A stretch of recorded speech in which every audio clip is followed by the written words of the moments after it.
Tayo po ay sama-samang magpuri, sumamba sa ating Diyos na makapangyarihan at buhay. Sa ihanda po natin ang ating mga espiritu at ang ating mga puso bilang paggalang sa ating Diyos.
panibagong umagang ibinigay nyo sa bawat isa, Panginoon, sa kalakasan ng katawan, Panginoon, sa malusog na isipan, Panginoon. Salamat, Panginoon, tunay po sa iyong pag-ibig, sa iyong kalinga, sa iyong biyaya, Panginoon. Matatagpuan namin ang tunay na kapayapaan, tunay na kapahingahan, Panginoon.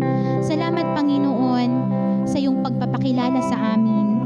Tunay po, ang iyong salita ay buhay at kumikilos sa bawat puso, sa bawat buhay na patuloy pong naglilingkod sa iyo, umaasa sa iyo, Panginoon. Panginoon, dalangin namin na kami ay iyong maging banal na tahanan, Panginoon. Kami po ay gawin mong daluyan ng iyong walang hanggang biyaya, daluyan ng iyong pagpapala. Salamat, Panginoon. Ang umagang ito, ang araw na ito ay ilalaan namin, Panginoon, para sa iyo, Panginoon. Tanging para sa iyo lamang, Panginoon. Pinupuri at pinapasalamatan ka po namin, Panginoon, sa pangalan po ng iyong anak na si Jesus. Amen.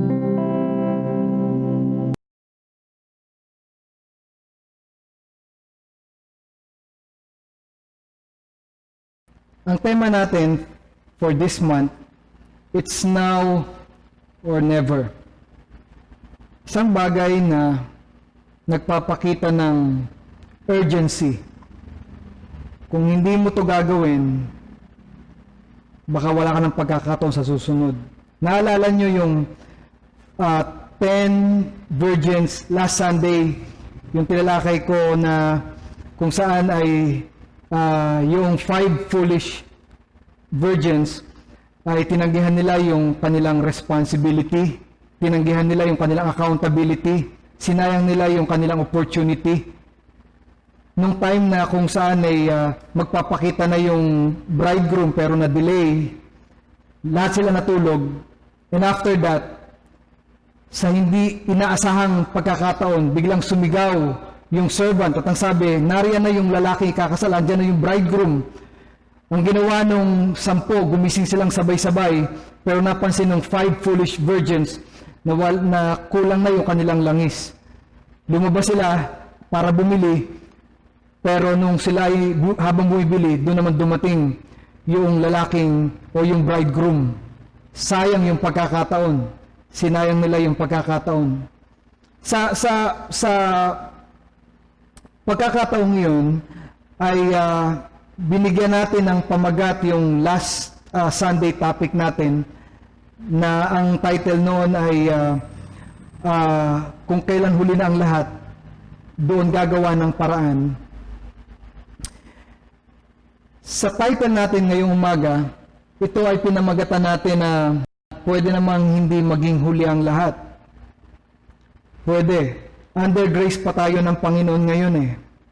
So binigyan pa tayo ng time, binigyan tayo ng opportunity, binigyan tayo ng responsibility. So kung sa mga nakikinig ngayon at meron kayong alam niyo, meron kayong mga kakayanan, meron kayong ministry na ibinigay ang Panginoon, meron kayong talent, meron kayong skills na ibinigay ang Panginoon. Siguro iba sa inyo ay hanggang ngayon nagpapatuloy, iba sa inyo pansamantalang iniwanan yung ministry dahil meron kayong mga pinagkakabalahanan. Maaaring iba sa inyo matagal nang wala sa ministry at nagbabalak-balak na bumalik sa ministry. Nais kong sabihin sa inyo, lahat ay binigyan ng pagkakataon ng Panginoon para maglingkod sa Kanya at huwag natin dapat sayangin yun. Ito yung pagkakataon na hindi natin dapat palagpasin. Alam nyo, ang isa sa pinaka-biggest regret natin na magagawa sa ating buhay, yung isang araw nakaharap tayo sa Panginoon at sasabihin natin, sayang, hindi ko nagawa. Nung ako'y nasa lupa, hindi ko nagawa yung dapat kong gawin para sa Panginoon. Sa pagkakataong ito, hindi pa naman huli ang lahat eh. Meron pa tayong pagkakataon. Ini-encourage ko na kung wala ka sa ministry o iniwanan mo pansamantala yung ministry, bumalik ka sa Panginoon. Gawin mo yon with all faithfulness. This time, ibigay mo na yung last shot mo, yung best last shot mo. Dahil ito yung pagkakataon na malapit na talagang bumalik ang Panginoon. I believe na sa pagkakataon ito na marami tayong pinagkakaabalahan sa buhay, ito rin yung pagkakataon natin na kung saan maglilingkod tayo sa Panginoon. We will make sure na pagbalik ng Panginoon, kasama tayo. Hindi tayo tutulad doon sa isang servant na nabanggit ko last Sunday na inisip niya sa kanyang puso, yung attitude ng kanyang heart na sinabi niya, matatagalan pa bago bumalik ang aking Panginoon. No. Malapit nang bumalik ang Panginoon. Malapit nang bumalik ang Panginoon. Hindi pa huli ang lahat. Hindi pa huli ang lahat. Now, gusto kong bigyan natin ng balik aral natin yung nabanggit ko na to dati tungkol dun sa ano ba yung layunin ng Diyos, bakit niya itinayo ang kanyang church. At pag pinag-usapan ng church, hindi ito tumutukoy sa building. Pag pinag-usapan ng iglesia, hindi ito tumutukoy sa organisasyon o sa relihiyon. Pag pinag-usapan ng church, alam nating lahat yon. It is a body of believers. Ito ay grupo ng mga mananampalataya na nagsuko ng kanilang buhay sa Panginoon. Narinig na natin yan. Bakit nga ba tayo narito sa mundong ito? Bakit ba itinayo ng Panginoon ang kanyang church? Ano ang kanyang layunin? Merong isang libro si Adolf Hitler na ang pamagat ng kanyang libro ay Mein Kampf. My Struggle sa English. At sinabi niya, yung kanyang purpose, yung kanyang ultimate purpose doon sa libro na yon. Sabi niya, my purpose must be the removal of the Jews altogether. Why? Because they are the destroyer of the culture, a parasite within our nation, and a menace. Para kay Adolf Hitler, kailangang eradicate natin ang mga Hudyo sa ating bansa. Kasi itong mga Hudyo na to, hadlang to sa atin eh. Yun ang kanyang purpose. Alam niyo, maraming nakabasa nito. At marami ang sumang-ayon sa kanyang pananaw. Marami ang tumayo sa harapan ni Hitler at nagbigay sila ng recognition para gawing leader si Hitler. Kaya alam nyo, that time, about 6 million Jews ang pinatay ni Hitler. Pero syempre, hindi naman siya lang ang pumatay nun. Lahat ng mga naniwala sa kanyang purpose. Okay? Nung una, si Hitler lang yung carrier ng vision. Si Hitler lang yung carrier ng mission na yun. Patayin lahat ng Hudyo. Pero nung nabasa nila yung libro, marami siyang nakumbinsi. Marami ang naniwala. Kaya alam nyo, nung time na yon, 6 million Jews, humigit kumulang 6 million Jews ang kanyang pinatay, kasama nung mga carrier ng kanyang misyon. Pero alam nyo, behind the purpose of Hitler was his heart. Behind the purpose of killing all the Jews was his heart. Ano yung kanyang heart? Ano yung kanyang puso? Ang kanyang puso, tumayo bilang pinuno as a dictator ng kanyang bansa. Alam niyo, binihisan niya ang Germany that time. Pinaunlad niya ang Germany that time. Kaya lalong lumaki ang kanyang influence. Lumawak ang kanyang influence. Marami siyang sinakop na mga bansa nung time na yon. At sa pagkakataong yon, na-reveal yung kanyang heart. It was his heart behind his purpose, not just to kill the Jews, but his heart to be a dictator. Ngayon sa pagkakataong ito, kung ang pamagat natin ay hindi pa naman huli ang lahat, meron pa tayong pagkakataon, ano ang dapat natin gawin para hindi mahuli ang lahat? Alam nyo, pag-uusapan natin dito, yung heart ng Panginoon, sa topic natin, ano yung heart ng Panginoon? Bakit niya tinayo ang kanyang church? Alam niyo, ang pinaka mahalagang mangyayari sa buhay ng isang tao ay yung siya ay makakilala sa Panginoon. At kapag siya ay nakakilala sa Panginoon, magbabago ang takbo ng kanyang puso. At alam nating lahat na ang pinanggagalingan ng genuine change, ng genuine transformation ng puso ng isang tao ay walang iba kundi si Kristo. Pero alam niyo, sa panahon ngayon, hindi na uso yung salitang change. Uso ang salitang change kapag pinag-usapan yung change ng unit ng cellphone. Yun, pwede yun. Change of address. Lumipat na lang tayo ng ibang bahay. O kaya ay magbago naman tayo ng brand ng t-shirt o ng damit. Worst thing sa mundo, yung magbago naman ng asawa. No? Pero alam nyo, sa pagkakataong ito, yung tanong ba na, kailangan pa ba ng pagbabago? Hindi ba dapat sumang-ayon na lang tayo kung ano ang takbo ng mundo? Parang imposible nang mangyari ang pagbabago ngayon. At alam nyo, marami na ang nagiging skeptics. Kailangan pa ba ng pagbabago? Kailangan pa ba natin ito? Para bang ang nangyayari ngayon, yung bang usapan na sino ka ba para makialam sa buhay ko? Sino ka ba para magsabi na magbago ako?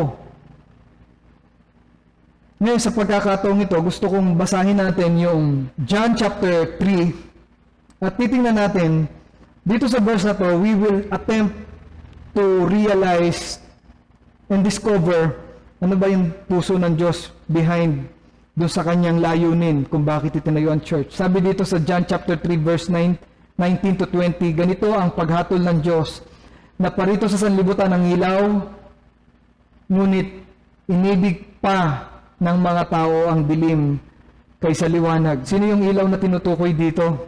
Walang iba kundi si Jesus Christ.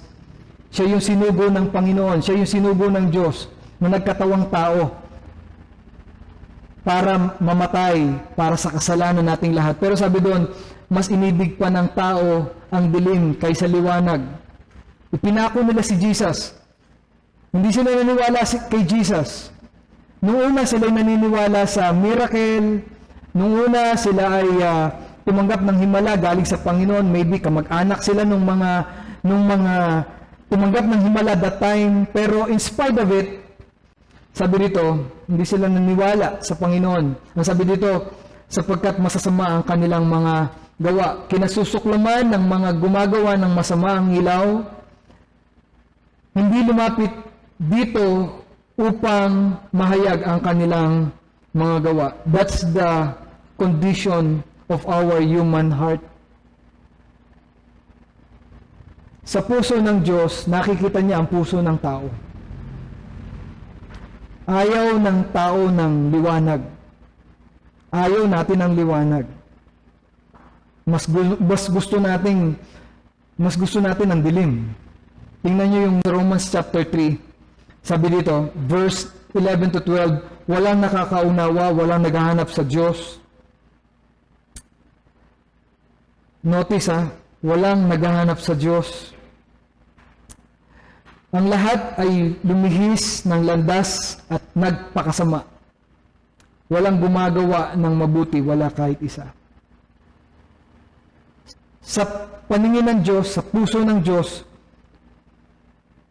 lahat tayo makasalanan, lahat tayo bankrupt, lahat tayo slave of sin. And worse, we are dead to sin. Yun ang sinabi ng Bible, patay tayo sa kasalanan. Sa pagkakataon na ang Diyos ay nakikita niya yung puso ng tao. Nakikita niya na ang tao mapapahamak. Nakikita niya na ang tao ay walang solusyon para mailigtas niya ang kanyang sarili. This is the sad, real truth. Lahat tayo, desperado, na nangangailangan ng awa, habag, at pag-ibig ng Diyos. Pero hindi tayo karapat-dapat sa habag ng Diyos. Hindi tayo karapat-dapat sa pag-ibig ng Diyos. Dahil lahat tayo lumihis ng landas, lahat tayo gumawa ng masama. That is our condition. That is the condition of our hearts nung hindi pa tayo nakakakilala sa Panginoon. Actually, wala tayong utang na loob. Wala tayong utang na loob sa gawa ng Diyos, sa mga ginawa ng Diyos. Actually, kung iisipin natin, karapat dapat tayong mapahamak, karapat dapat tayong parusahan dahil nagrebelde tayo sa Diyos. Pero alam nyo, sa kabutihan ng Diyos, sa kanyang pag-ibig na walang kondisyon, meron siyang isang ginawang paraan para magkaroon tayong lahat ng tsansa doon sa pag-ibig, sa biyaya ng Diyos na yun. Meron siyang ginawa na isang bagay. Dito sa 2 Peter 3 verse 9. 2 Peter 3 verse 9. Sabi nito, ang Panginoon ay hindi nagpapabaya sa kanyang pangako, gaya ng inaakala ng ilan. Sa halip, nagbibigay siya ng pagkakataon sa lahat, sapagkat hindi niya nais na may mapahamak, kundi ang lahat ay makapagsisi at tumalikod sa kasalanan. Notice these words. Tingnan niyo yung verse na ito.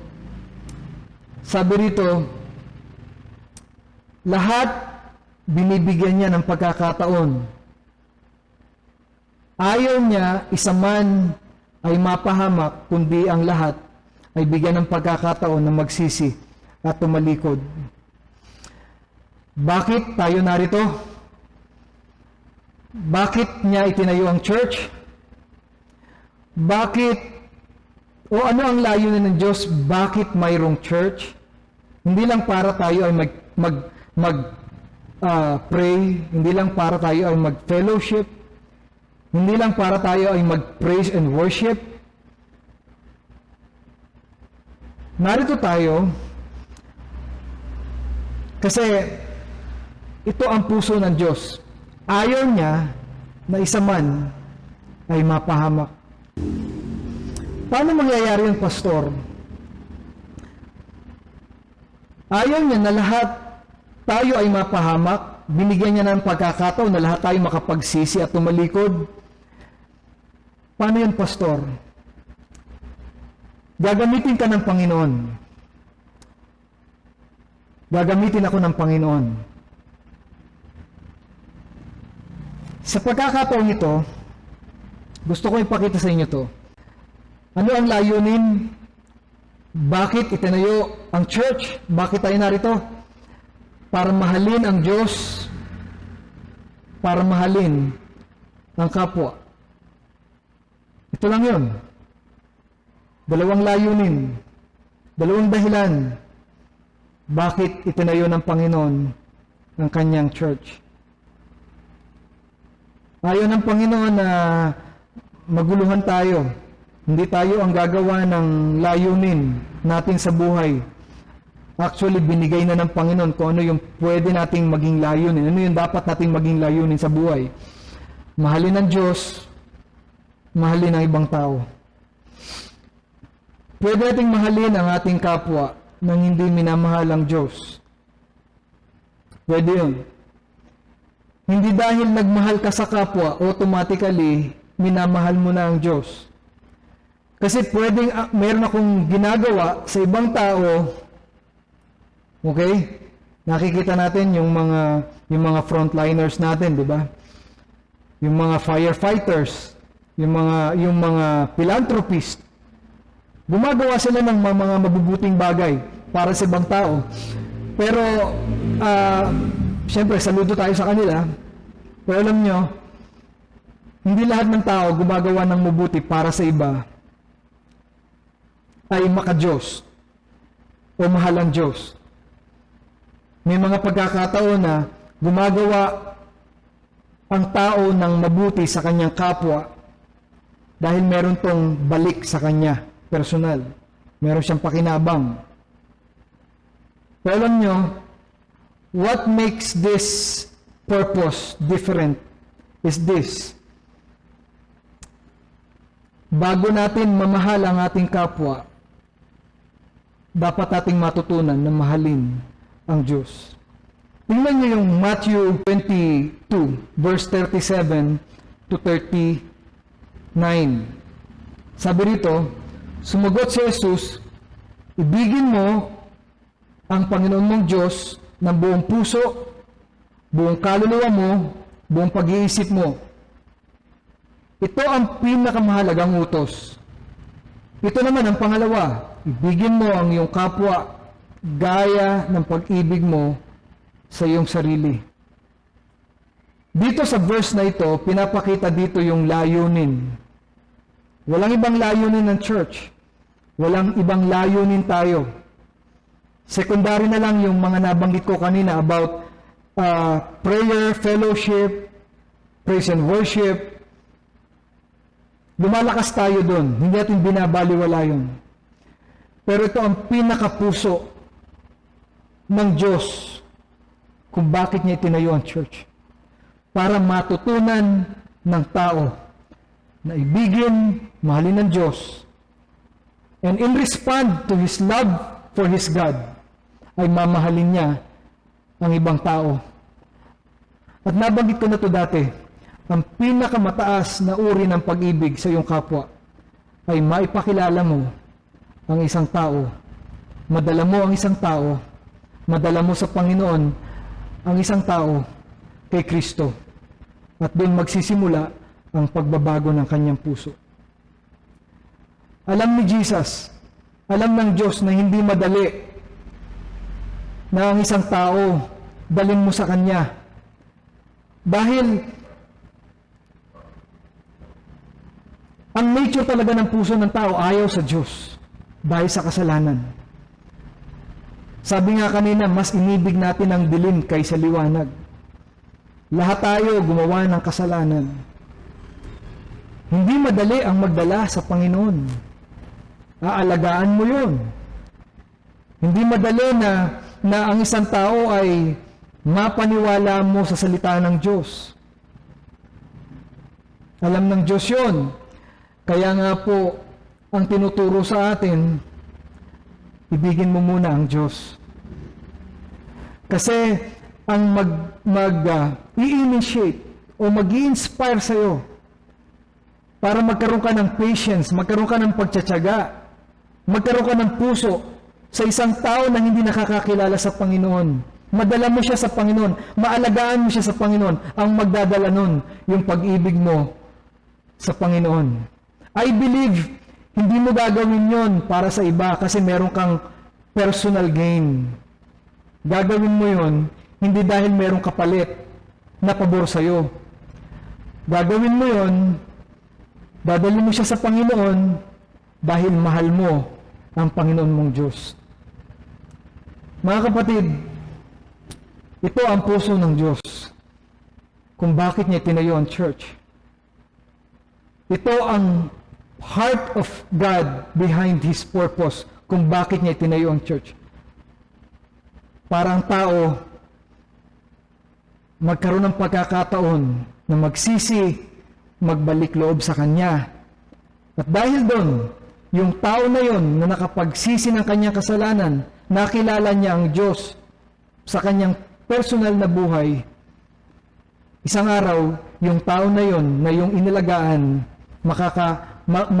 makakapagdala din ng iba para sa Panginoon. Hindi pa uli ang lahat. May pagkakataon pa tayo. Ayaw nating maging katulad ng foolish virgins na huli na ang lahat. Kung kailan kumilo sila, kung kailan sila gumawa ng paraan, huli na ang lahat. Nais kong sabihin sa inyo na this time, meron pa tayong pagkakataon. Alam nyo, ito ang pagkakataon natin. The next 5 years of my life, in your life, maging kabahagi ka doon sa layunin ng Diyos. Kung bakit niya itinayo ang church. Magkaroon ka ng pag-ibig sa Panginoon. Imposible magkaroon tayo ng pag-ibig sa ating kapwa. Imposible yun. We are born selfish. We are bad people. Pero nung binago ng Diyos ang puso natin, nung naranasan nating patawarin tayo ng Diyos, na-appreciate natin yung pag-ibig ng Diyos, then and only then, maipapasa natin yung ating experience sa iba para ang tao ay makakilala sa Kanya. So, by this time, ay alam ko, naunawaan natin yung tungkol sa layunin ng Diyos, kung ano yung puso ng Diyos sa likod ng layunin, kung bakit niya itinayo ang Kanyang church.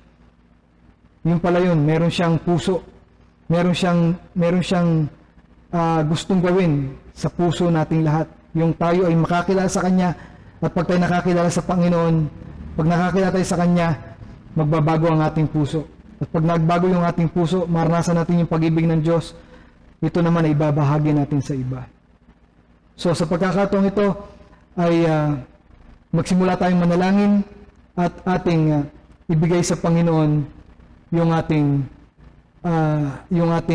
dasal na matuto tayong umibig sa Panginoon at matuto tayong umibig sa ibang tao para sila man ay makakilala sa Panginoon. Tayong lahat ay manalangin. Panginoon, sa oras pong ito, nagpapasalamat po kami dahil muling nahayag ang iyong salita. Muli naming natutunan na kung ano ang puso mo sa likod ng layunin mo kung bakit mo itinayo ang iyong iglesia. Salamat, Panginoon, dahil natutunan namin na ang iglesia pala ay hindi mo itinayo para lang kami ay mag-awitan, magpanalanginan, o magbigayan ng tulong. Itinayo mo ang church mo para matutunan namin na ikaw ay ibigin, at pagkatapos namin ikaw ay ibigin, maibig namin ang aming kapwa para sila man ay madala sa inyo. Panginoon, baguhin niyo po ang aming mga puso. Dalangin po namin, magkaroon kami ng oras, magkaroon kami ng panahon, ibalik namin yung aming puso na kung saan kami ay may dinadalaw, meron kaming pinupuntahan na tahanan para sila ay makakilala sa inyo. At sa mga bago na nakapanood ng video na ito, Panginoon, aming Diyos, patuloy na ikaw po ang magpakayag sa kanilang mga puso. Maranasan nila ang pag-ibig po ninyo, maranasan po nila ang gawa po ninyo sa kanilang mga buhay. At isang araw, pag sila po ay lumago, pag sila po ay nag-mature, at sila po ay naranasan nila yung totoong pag-ibig sa inyo, sila man po isang araw ay maglilingkod sa inyo at susuporta sila at magiging bahagi sila ng iyong layunin kung bakit mo tinayo ang iyong iglesia. Maraming salamat po sa inyo, Panginoon. Magkaisa po kaming lahat na maging bahagi ng iyong layunin at ikaw po ang patuloy na maghari sa aming mga buhay. Sa pangalan ni Jesus. Amen.